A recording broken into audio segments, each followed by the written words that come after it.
ये circle represent करता है $1 मिलियन को, और ये है $10 मिलियन, और ये है $100 मिलियन, और अब जो आप देख रहे हो ये है $1 बिलियन।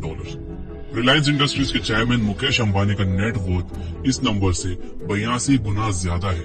और वेल, आप यहाँ हो जो कि जॉब कर रहे हो, और ये जॉब आपको अपनी डिग्री खत्म करने के बाद मिली है। आपके पास अपना बैंक अकाउंट में ज्यादा पैसे नहीं है और दुनिया भर के खर्चे हैं। आपको लगता है कि आप अंडरपेड हो, आपकी सैलरी कम है, आपको अपने घर का लोन भरना है, क्रेडिट कार्ड की EMI भरनी है, और समझ में नहीं आ रहा है कि लाइफ कहाँ जा रही है। मे बी आप एक स्टूडेंट हो जो सपने देखता रहता है कि कोई अच्छी डिग्री कर लूंगा जिसके बाद एक अच्छी जॉब लग जाएगी, जिससे अच्छे पैसे आने लगेंगे और फिर लाइफ सेट हो जाएगी। मे बी आपके पास सेविंग्स के अलावा एक हेवी स्टूडेंट लोन की तलवार सर पर लटकी है। अमीर बनना मानो एक सपने जैसा दिखाई पड़ता हो। यार, उन लोगों ने कैसे किया होगा, आप अपने आप से बार बार ये सवाल करते हो। ये सारे मिलियनर्स, बिलियनर्स और करोड़पति लोग इतने यंग एज में इतने सक्सेसफुल कैसे बनते हैं? शायद इन्हें कोई चीट कोड पता है, शायद पैसा बुरा है, शायद आप अनलकी हो, शायद you are not good enough, शायद आप कभी अपना लोन क्लियर ही ना कर पाओगे, शायद आप कभी वर्ल्ड ट्रेवल ही नहीं कर पाओगे, शायद आप कभी अपने ड्रीम कार नहीं खरीद पाओगे, शायद आपके सपने सिर्फ सपने ही रह जाएंगे। ये सब के बाद आपको रियलाइज होता है कि ये सब कुछ एक गेम है, एक गेम जिसमें आप जितनी भी मेहनत कर लो, आप सिर्फ हारते ही जा रहे हो, क्योंकि आपने एक हारती हुई टीम चूज की है। What if I tell you that you are wrong?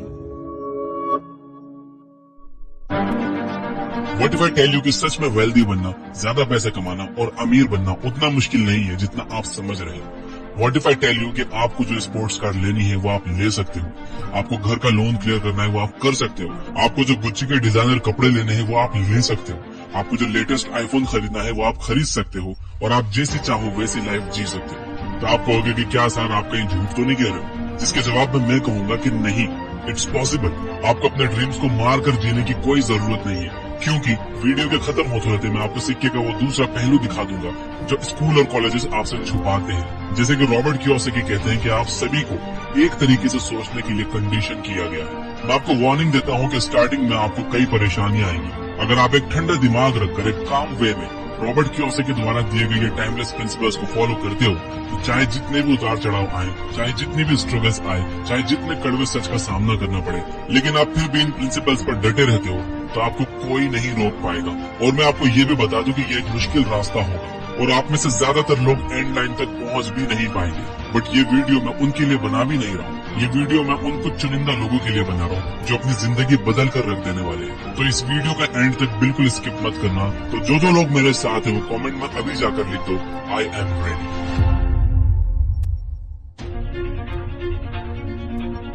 1923 में शिकागो की एजवाटर बीच की होटल में एक ग्रुप ऑफ लीडर्स और बहुत बड़े बड़े बिजनेसमैन ने एक मीटिंग की। उनमें से कुछ नाम है: Charles shop, head of largest steel independent company; Samuel incel, president of largest utilities; Howard Hobson, largest gas company के ऑनर, और भी बहुत बड़े बड़े लोग थे।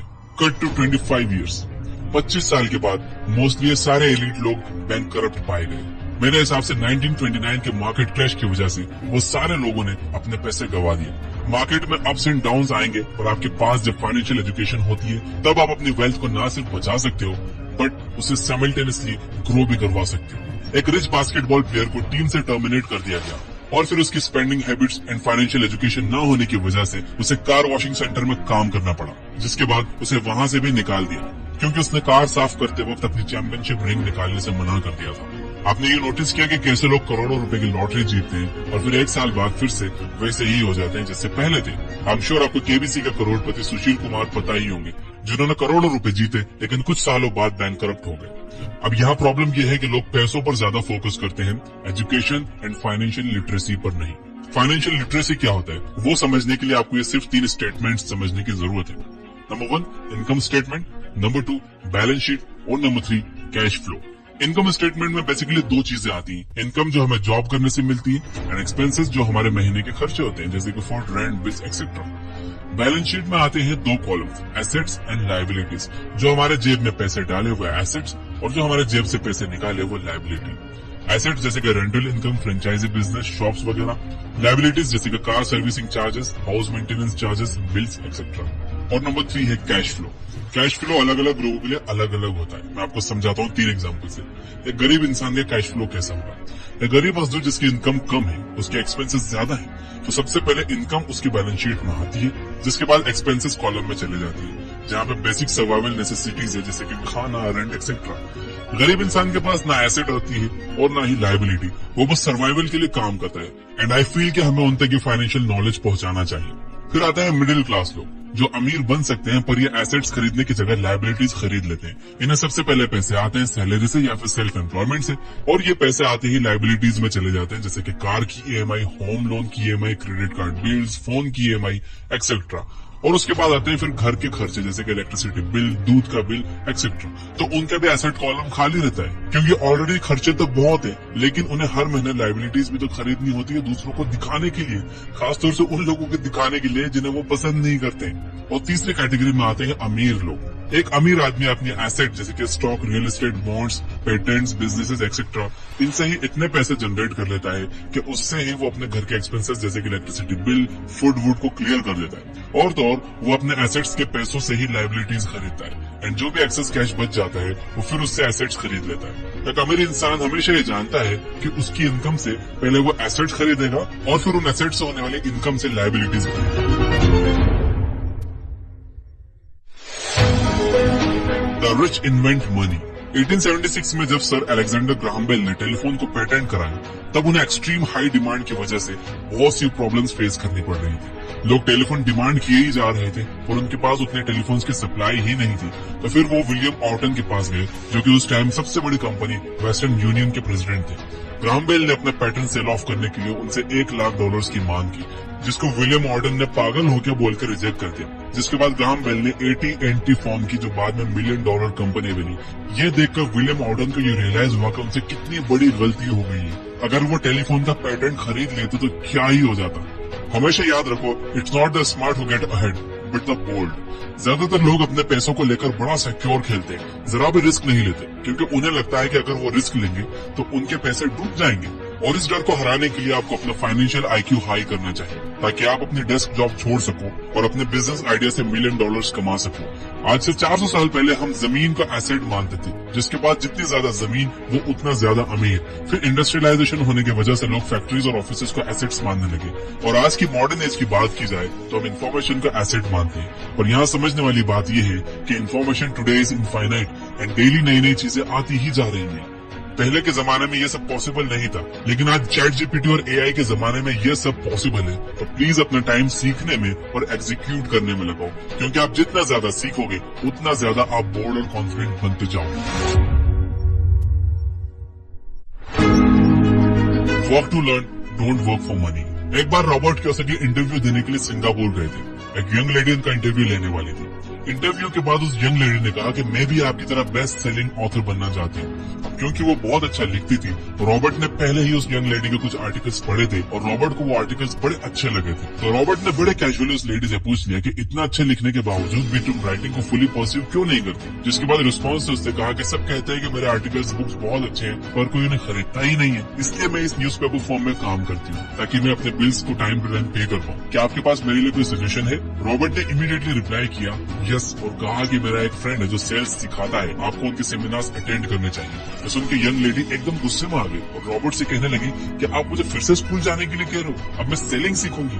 तो रॉबर्ट ने कहा कि सीखने में क्या बुराई है। तो उसने कहा कि मैंने इंग्लिश लिटरेचर में मास्टर्स किया है, आई एम अ प्रोफेशनल, और वैसे भी मुझे सेल्स के लोगों से सख्त नफरत है। ये बात बोल के वो अपना ब्रीफकेस पैक करके जाने लगी। रॉबर्ट ने एक कवर देखा जो वो लेडी लेकर आई थी, जिस पर लिखा था Robert Kiyosaki, best selling author of the book rich dad poor dad. Robert ने उससे कहा कि ये देखो तुमने क्या लिखा, best selling author. I am not the best writer, मेरी राइटिंग स्किल्स भी इतनी अच्छी नहीं है, पर I am a good seller. तुम्हारी राइटिंग भले ही अच्छी हो, बट अगर कोई इसे खरीदेगा ही नहीं तो क्या फायदा, और सेल्स सीखने में क्या बुराई है। ये सुनकर उस यंग लेडी की आगे खुली की खुली रह गई। रॉबर्ट कहते हैं कि आज हमारे आसपास बहुत स्मार्ट, एजुकेटेड और टैलेंटेड लोग हैं, पर मैं बहुत बुरा फील करता हूँ उनके लिए कि इतने टैलेंटेड होने के बावजूद भी वो इतने कम पैसे कमाते हैं, क्योंकि वो लोग काम करते हैं ताकि पैसा कमा सके, जबकि आपको ऑब्जेक्टिव पैसा कमाना हो तो आप अपनी स्किल्स पर मास्टरी कैसे अचीव कर पाओगे। याद रखना, लोग हाई एंड पे सिर्फ और सिर्फ स्पेशलाइज्ड नॉलेज को करते हैं, एंड स्पेशलाइज्ड नॉलेज कैसे आती है? Through learning and making a lot of mistakes in small niches. Mind your own business. 1974 में मैकडॉनल्ड्स के ऑनर रे क्रॉक को यूनिवर्सिटी ऑफ टेक्सास में इनवाइट किया गया था। वहां सारे स्टूडेंट्स जो एमबीए परस्यू कर रहे थे हॉल में पहुंच गए। उन्हीं स्टूडेंट्स में से रॉबर्ट का एक फ्रेंड भी वहां हॉल में प्रेजेंट था।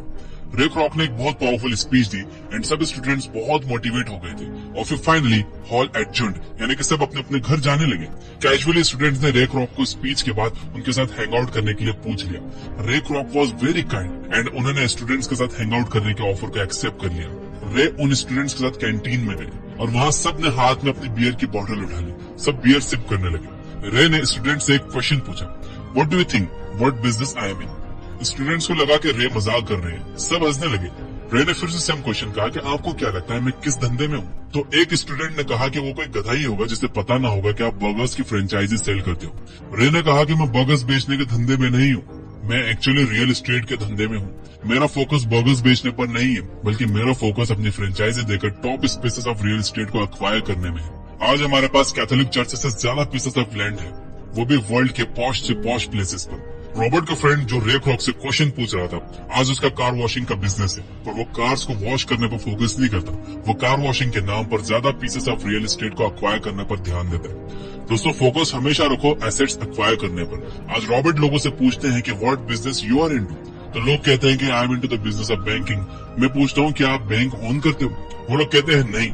यही तो दिक्कत है, बहुत सारे लोग अपने काम को अपने बिजनेस से कंफ्यूज करते हैं। आप किसी और के लिए जो काम करते हो वो प्रोफेशनल वर्क है, और जो आप अपने आप के लिए करते हो वो आपका बिजनेस है।